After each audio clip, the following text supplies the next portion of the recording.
नमस्कार। हाँ, तो देखिए बेटा, कक्षा 9 में सामाजिक ज्ञान के अंतर्गत जो भूगोल विषय का पहला जो पाठ है, भारत का आकार और स्थिति। कौन सा भैया? भारत का आकार और स्थिति। इसके बारे में अध्ययन कार्य यहाँ पर करवाया जा रहा है और हमने आपको पहले भारत की जो स्थिति है, देशांतरीय जो विस्तार है, इसके बारे में अक्षांश देशांतरीय स्थिति के बारे में हमने आपको बता दिया कि भारत कितने अक्षांश कितने देशांतरों पर है, पूरब से पश्चिम, उत्तर से दक्षिण है, भारत की लंबाई चौड़ाई कितनी है, इसके बारे में भी हमने आपको बता दिया। कितने अक्षांशों से होकर के आपकी कर्क रेखा गुजर रही है, इसके बारे में बता दिया। मानक यामोत्तर जो रेखा है उसके बारे में भी हमने आपको जानकारी दे दी। स्थल भाग की कुल लंबाई कितनी है, जल यानी तटीय वाले भाग की कुल लंबाई कितनी है, इसके बारे में भी हमने आपको जानकारी उपलब्ध करा दी। पड़ोसी जो आपके देश हैं, भारत के जो पड़ोसी देश हैं, उसके बारे में भी हमने आपको जानकारी उपलब्ध करा दी। और दो दक्षिण में दो द्वीपीय जो देश हैं, उनके बारे में भी हमने आपको जानकारी उपलब्ध पिछली जो वीडियो में करवा दी गई थी। आगे देखिए, आपको पता है कि इस वीडियो में आपको भारत और विश्व के संदर्भ में अध्ययन कार्य कराया जाएगा। और इसमें देखिए, भारतीय जो भूखंड है, कौन सा भूखंड है? भारतीय भूखंड एशिया महाद्वीप के पूर्व और पश्चिम में के मध्य स्थित है। जो भारतीय भूखंड है, भारतीय जो धरातल है, वो एशिया महाद्वीप के पूर्व में, एशिया महाद्वीप के पूर्व और किधर? पश्चिम। एशिया महाद्वीप के पूर्व और पश्चिम के क्या है? बीचों बीच है, यानी मध्य में स्थित है। क्या समझे? भारतीय जो भूखंड वाला भू यानी पृथ्वी का जो हिस्सा है, भाग, पृथ्वी का जो भाग जो भारत के अंदर आता है, तो भारतीय जो भूखंड है वो एशिया महाद्वीप के किधर पड़ता है? पूर्व और पश्चिम के मध्य में पड़ता है। एशिया महाद्वीप के पूर्व और पश्चिम के मध्य स्थित है। कौन सा? भारतीय भूखंड वाला भाग। कौन सा वाला भाग? भारतीय भूखंड वाला भाग। तो क्वेश्चन बन के आता है आपको ये, भारतीय जो भूखंड है वो एशिया महाद्वीप के अकॉर्डिंग किधर है? पूर्व और पश्चिम के मध्य। किधर है? पूर्व और पश्चिम के मध्य स्थित है। क्लियर हो गया? दोबारा से सुनिए, विश्व के संदर्भ में भारत की स्थिति के बारे में देखें तो भारतीय जो भूखंड है वह एशिया महाद्वीप के किधर भैया?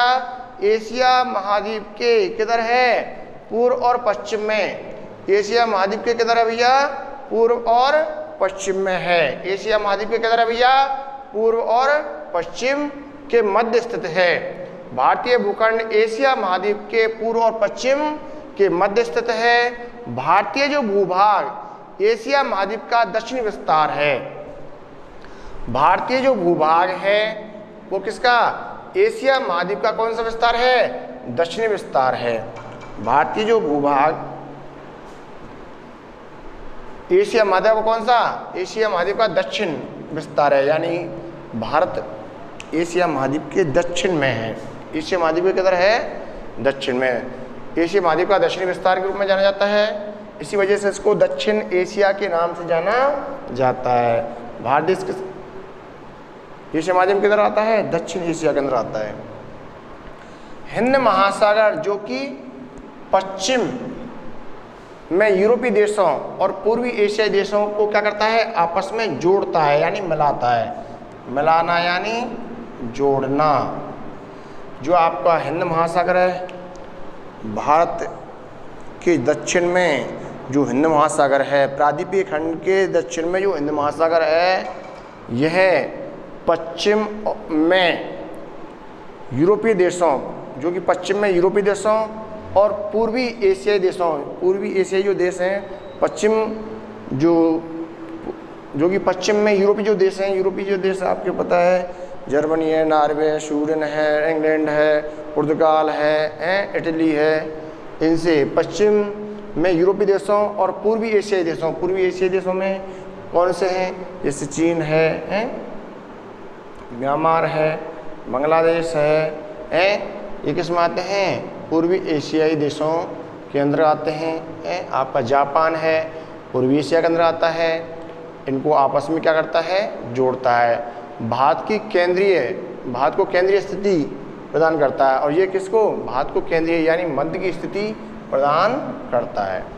तो इस कारण से व्यापारिक जो गतिविधियां हैं वो भी हमारे देश से दूसरे देशों के मध्य बहुत ही बेहतर ढंग से होती हैं। व्यापारिक जो गतिविधियां, वस्तुओं का जो आदान प्रदान है वो दूसरे देशों के साथ में विनिमय का जो कार्य बहुत ही बेहतर अच्छा है, बहुत ही बेहतर है। मतलब आगे देखो, दक्षिण का पठार, इसको मैप के माध्यम से और समझाऊंगा एक बार। दक्षिण का जो पठार है वो हिंद महासागर में शीर्ष पर फैला हुआ है। कौन सा, दक्षिण का जो पठार है, कौन सा पठार भैया, दक्षिण का पठार, ये हिंद महासागर में, जो हिंद महासागर उसके शीर्ष वाले, उसके उत्तरी वाले भाग पर क्या है, विस्तृत है। पश्चिम एशिया, अफ्रीका और यूरोपीय देशों के साथ साथ पूर्वी एशिया के देशों से भी पूर्वी तट के माध्यम से, किसके माध्यम से, पूर्वी तट के माध्यम से क्या है, हमारे निकटतम संबंध बनाए हुए हैं। कौन सा देश, भारत देश। पश्चिम एशिया में आप जानते होंगे, यानी सऊदी अरब, ईरान, इराक, बहरीन, कतर वगैरह जो देश हैं, अफ्रीका और यूरोप के जो देशों के साथ साथ हम पूर्वी एशिया के जो देशों से भी क्या हैं, पूर्वी तट के माध्यम से, कौन सा तट, पूर्वी तट, यानी बंगाल की तट की तरफ वाला जो तट है, पूर्वी तट के माध्यम से क्या करते हैं, निकटतम संबंध बनाए हुए हैं। हिंद महासागर में भी किसी भी देश की तटीय सीमा, जो हिंद महासागर है, कौन सा महासागर, हिंद महासागर, 5 क्या हैं, महासागर हैं। कौन कौन से 5 महासागर हैं, आपको पता है, प्रशांत महासागर है, अटलांटिक महासागर है जिसको अंध महासागर के नाम जाना जाता है, उत्तरी ध्रुव महासागर जिसको आर्कटिक महासागर के नाम जाना जाता है, दक्षिणी ध्रुव महासागर जिसको किसके नाम जाना जाता है, अंटार्कटिक, और टिका से महाद्वीप और टिक से महासागर, और आपका हिंद महासागर है ना। कौन कौन से हुए, प्रशांत, अटलांटिक महासागर, हिंद महासागर, उत्तरी ध्रुव महासागर और दक्षिणी ध्रुव महासागर। तो हिंद महासागर में किसी भी देश की तटीय सीमा भारत जैसी नहीं है। हिंद महासागर में कोई से अन्य देश की सीमा कैसी नहीं है, भारत जैसी नहीं है। कैसी नहीं है भैया, भारत जैसी नहीं है, क्योंकि भारत की जो तटीय सीमा है वो कैसी है, अन्य देशों की अपेक्षा बहुत ही अच्छी है। यानी पत्तनों के हिसाब से, जो बंदरगाहों के हिसाब से भी बहुत ही अच्छी है, क्योंकि हमारे देश में प्राकृतिक जो बंदरगाहें हैं वो अत्यधिक मात्रा में देखने को मिलते हैं, क्योंकि हमारी जो तटीय सीमा बहुत ही बेहतर है। ऐसी तटीय सीमा अमेरिका देश की भी है। हमसे भी बेहतर जो तटीय सीमा किसकी है, यूएसए, संयुक्त राज्य अमेरिका की है। भारत की इसी महत्वपूर्ण स्थिति के कारण एक महासागर का नाम इसके नाम पर रखा गया है। भारत की इसी महत्वपूर्ण स्थिति के कारण, एक महासागर कौन सा, हिंद महासागर। एक महासागर कौन सा बेटा, हिंद महासागर का नाम इसके नाम पर रखा गया है। आपको पता है भारत को किस नाम से जाना जाता है, हिंदुस्तान।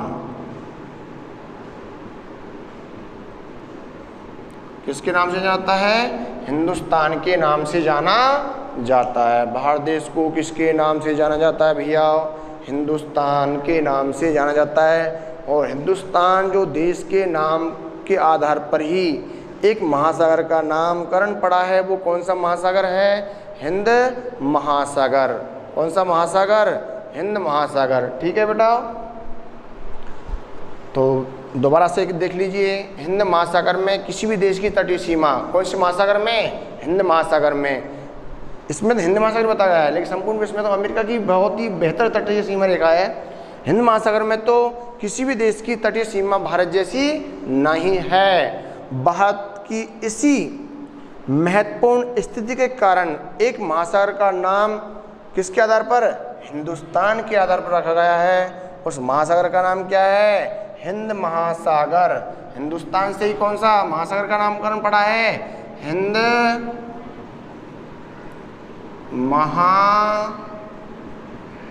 सागर। कौन सा महासागर भैया? हिंद महासागर, जो क्षेत्रफल की दृष्टि से भी तीसरा स्थान रखता है महासागरों में। पहला किसका है? प्रशांत महासागर का। किसका है? प्रशांत महासागर का। कितना? 16 लाख वर्ग किलोमीटर क्षेत्र में होकर फैला हुआ है। कौन सा महासागर? प्रशांत महासागर। उसके बाद में अटलांटिक 8 लाख वर्ग किलोमीटर क्षेत्र में फैला हुआ है, और ये 6 लाख वर्ग किलोमीटर क्षेत्र में होकर के फैला हुआ है। कौन सा? हिंद महासागर। आगे बात समझ में? तो हिंद महासागर का नामकरण किस देश के नाम पर पड़ा है? हिंदुस्तान। कौन सा? हिंदुस्तान। आगे देखिए, सन 1869 में, कब बेटा? सन 1869 में जो फ्रांस का विद्वान था, कहाँ का विद्वान था? फ्रांस का। कौन? उसका नाम क्या है? Ferdinand de Lesseps.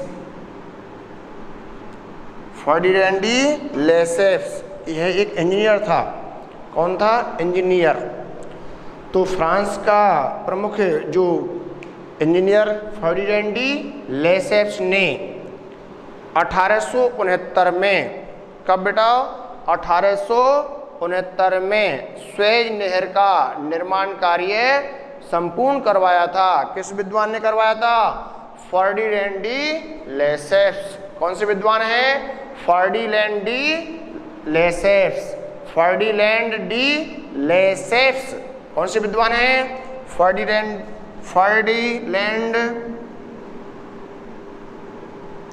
De Lesseps.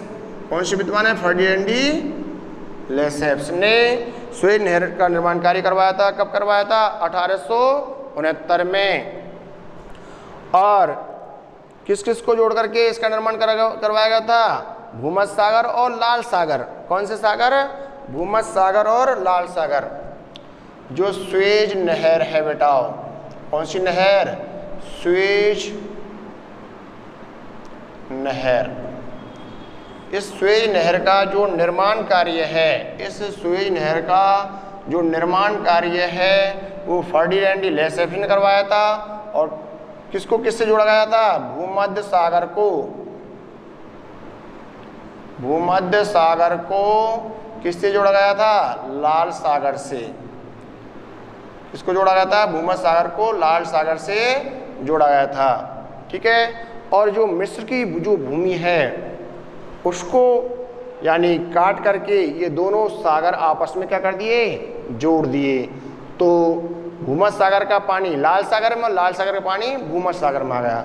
तो हम आसानी से जो जलयान है उसके माध्यम से एशियाई जो क्षेत्रों से यूरोपीय क्षेत्रों और अमेरिकी क्षेत्रों की ओर आसानी से आ जा सकते हैं। आगे बात समझ में?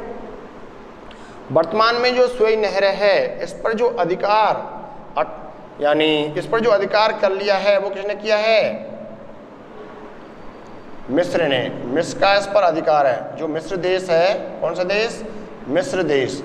मिस्र देश का इस पर क्या है? अधिकार है। मिस्र देश का इस पर क्या है? अधिकार है। मिस्र किस महाद्वीप में आता है? अफ्रीका महाद्वीप का देश है मिस्र। कौन से महाद्वीप का देश है? अफ्रीका महाद्वीप का देश है मिस्र। उसका इस पर क्या है? अधिकार है। अपना अधिकार जता लिया है। आगे देखो, अब ये जो आपकी स्वेज नहर है, कौन सी नहर? स्वेज नहर। देखो इसको मैप के माध्यम से और बेहतर समझ सकते हैं अपन। किसके माध्यम से? मैप के माध्यम से इसको बेहतर समझा जा सकता है।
देखिए बेटा, इसको मैप के माध्यम से बहुत ही बेहतर ढंग से समझ सकते हैं। आपको पता है कि जो आपकी स्वेज नहर है, कौन सी नहर?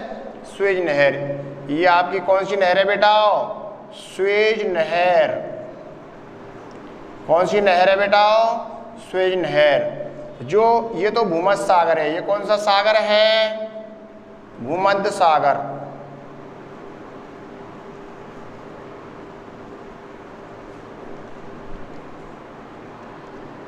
भूमध्य सागर। कौन सागर है? भूमध्य सागर है। ये तो आपका भूमध्य सागर है, ठीक है। इधर ये आपका कौन सा है? लाल सागर। लाल सागर। अब जो भूमध्य सागर और जो लाल सागर है, ये यहाँ पर स्थल वाला भाग है। देखो ये यहाँ पर स्थल वाला भाग है। ये भूमध्य सागर और लाल सागर दोनों के जल को आपस में जोड़ने के लिए ये जो भूमि है, इसका कटान किया गया बृहद पैमाने की मशीनों के द्वारा, और इसका जल इधर आ गया और इसका जल इधर आ गया, ठीक है। तो जो जलयान है, जैसे मुंबई से जलयान कहाँ जाना चाहता है? आपका मुंबई से जलयान अमेरिका न्यूयॉर्क जाना चाहता है, तो अपन यहाँ से सीधे ही जलयान से कहाँ पहुँच सकते हैं? न्यूयॉर्क, अमेरिकी जो यानी पूर्वी तट है उस पर आसानी से पहुंच सकते हैं। इधर आपके जो इंग्लैंड, इन क्षेत्रों में, पश्चिमी यूरोपीय देशों में अपन आसानी से पहुंच सकते हैं। पहले क्या होता था बेटा कि यहाँ से जो जलयान इस प्रकार से जाते, यहाँ पर जाने के लिए या इस क्षेत्र में जाने के लिए ऐसे घूमते थे जलयान हैं। अब यहाँ से गप्पदी से ही कहाँ पहुँच जाओ? पश्चिम यूरोपीय देशों की तरफ पहुँच जाओ और कहाँ पर पहुँच जाओ? यानी उत्तरी जो अमेरिका है, उत्तरी अमेरिका महाद्वीप है या संयुक्त राज्य अमेरिका के जो पूर्वी तटों पर पहुँच सकते हैं। और यहाँ से ही फिर हम, ये आपका पनामा नहर है। कौन सी नहर है? ये पनामा नहर। ये भी यहाँ पर नहर है, पनामा नहर। कौन सी नहर है? पनामा नहर। पनामा नहर। इसके माध्यम से भी हम आसानी से इससे गुजर के इन यानी जो यूएसए का जो पश्चिम तट है, इन क्षेत्रों की तरफ भी आसानी से पहुंच सकते हैं और पूर्वी तटों की तरफ इधर से पहुंच जाएंगे। अब इन क्षेत्रों से भी आसानी हो गई। पहले क्या है कि अपन को इस क्षेत्र से जाना है तो पहले अपन यहाँ से इस प्रकार से चक्कर लगाना पड़ता जब जाके हम इस क्षेत्र में पहुँचते हैं। अब यहाँ से सीधे ही अपन इस प्रकार से आ सकते हैं। समझ गए? इस नहर का निर्माण कार्य भी, पनामा नहर का निर्माण कार्य भी किसने करवाया था? फर्डिनैंड डी लेसेप्स, जो फ्रांसीसी इंजीनियर थे। आगे देखो, अब इससे क्या है, इस स्वेज नहर के निर्माण से यानी 7000 किलोमीटर की दूरी की बचत हुई है। कितनी किलोमीटर दूरी? 7000 किलोमीटर की जो दूरी है वो उसकी क्या हो गई है? बचत हो गई है। 7000 किलोमीटर की जो दूरी है इसकी क्या हुई है भैया? बचत हो गई है। नहीं तो पहले अपन को क्या है कि अफ्रीका महाद्वीप का, संपूर्ण अफ्रीका महाद्वीप का चक्कर लगाना पड़ता था। किसका चक्कर लगाना पड़ता था? संपूर्ण अफ्रीका महाद्वीप का चक्कर लगाना पड़ता था। अब हम संपूर्ण अफ्रीका महाद्वीप का चक्कर न लगा करके सीधे मुंबई से कहाँ जाना है? पश्चिम यूरोपीय देशों, इंग्लैंड की तरफ जाना है या अमेरिका के पूर्वी तट की तरफ जाना है? इसको समझा दिया।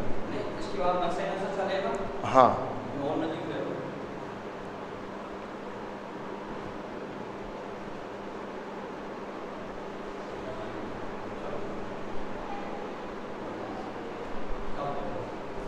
तो अपन को क्या है कि यहाँ से अफ्रीका का, संपूर्ण अफ्रीका का चक्कर लगाना पड़ता था। अब अपन यहाँ से सीधे ही किधर? पश्चिम यूरोपीय जो देश हैं, जितने भी पश्चिम यूरोपीय देश हैं, इनसे हमारा संपर्क हो गया। और अपन के उत्तरी अमेरिकी जो देश हैं, दक्षिण अमेरिकी जो देश हैं, इनसे भी अपन संपर्क सीधे स्वेज नहर के माध्यम से कर सकते हैं, है ना। आगे देखिए, तो 7000, अब ये 7000 किलोमीटर दूरी यहाँ तक, ये दूरी बच गई और सीधे अपन यहाँ से गप्प दिशा ही पश्चिम यूरोपीय देशों की तरफ पहुँच जाएंगे। और यानी उत्तरी अटलांटिक जो समुद्री मार्ग, ये समुद्री मार्ग कौन सा है? उत्तरी अटलांटिक समुद्री मार्ग। विश्व का सबसे व्यस्तम समुद्री मार्ग है ये उत्तरी अटलांटिक समुद्र में। इसके माध्यम से आप यानी यूएसए के पूर्वी तट और आगे अपन इधर पश्चिम तट की तरफ जाते हैं तो इधर से यो घूम करके और हाँ पनामा नहर को पार करके पश्चिम तट की तरफ भी जा सकते हैं। आगे बात समझ में, तो 7000 किलोमीटर दूरी पहले तो यो घूमना पड़ता जब पश्चिम यूरोपीय देशों से हम जलमार्ग के माध्यम से जुड़ते थे।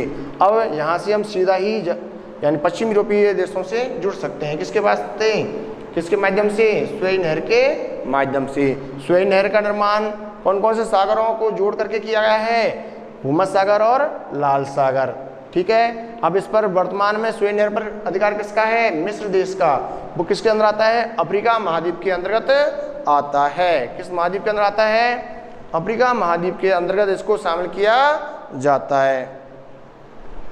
ठीक है, आगे देखो, अब आपको मैंने बताया ये अपन का भारत का प्रायद्वीपीय खंड वाला भाग है। ये प्रायद्वीपीय खंड वाला भाग है, दक्षिण का पठार वाला भाग है। इसके दक्षिण में हिंद महासागर है। ये कौन सा महासागर है? हिंद महासागर।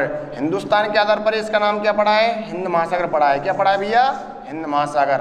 हिंद महासागर हिंदुस्तान के नामकरण के आधार पर इसका नामकरण क्या पड़ा है? हिंद महासागर।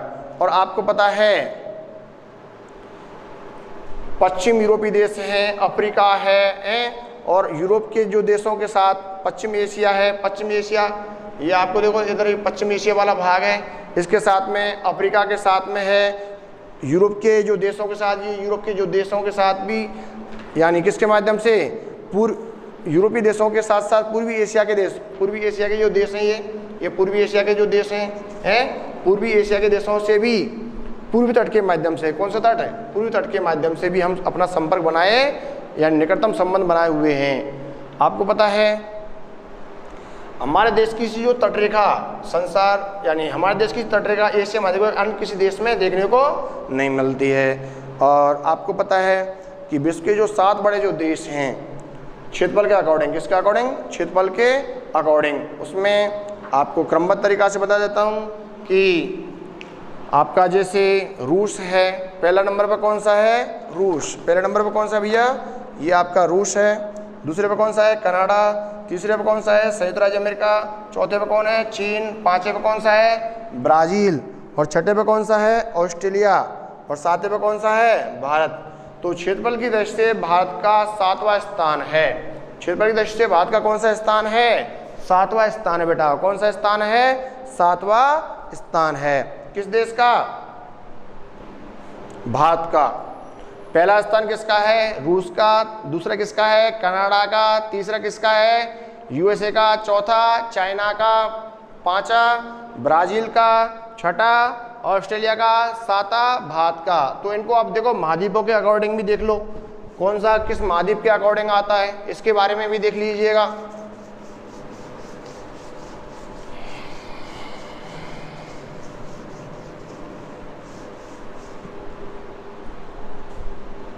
देखो तो जैसे आपका पहला कौन सा है? रूस। ये आपका रूस हो गया, ये रूसी क्षेत्र है। ये रूस का क्षेत्र पूरा है। तो पहले नंबर पे है रूस।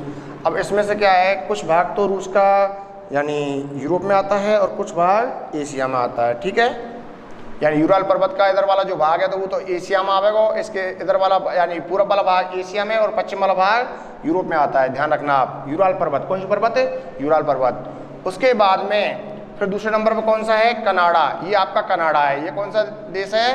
कनाडा देश। यानी ये 100 डिग्री जो देशांतर रेखा है इसके ऊपरी वाले जो भागों का डिवाइडेशन हुआ है तो इसके उत्तरी वाला जो भाग है वो कनाडा है। कौन सा भाग है?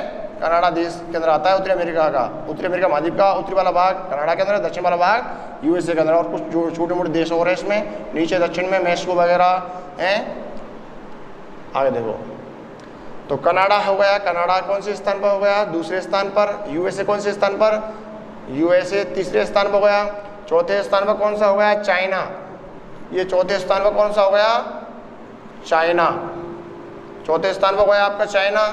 ये आपका रूस हो गया है। और पांचवें स्थान पर कौन सा हो गया? ब्राजील। पांचवें स्थान पर कौन सा होगा भैया? ब्राजील हो गया आपका पांचवें स्थान पर। और छठे स्थान पर कौन सा हो गया? ऑस्ट्रेलिया। क्षेत्रफल में छठे स्थान पर कौन सा है भैया? ऑस्ट्रेलिया आपका, है ना। और 7वें स्थान पर क्षेत्रफल की दृष्टि से कौन सा है? इंडिया का है। किसका है? इंडिया, यानी भारत देश का है। क्षेत्रफल की दृष्टि से भी यानी जो भारत देश है अपना 7वां स्थान रखता है। कौन सा स्थान रखता है बेटा? 7वां स्थान रखता है, ठीक है। और विश्व के जो देश हैं उनके साथ भी हमारी यानी जलमार्गों की अपेक्षा प्रारंभिक समय से यानी स्थल मार्गों से ही वस्तुओं का क्या होता था? आदान प्रदान होता था। हाँ शुभम जी, कितना हो गया आदान प्रदान? हाँ ठीक है।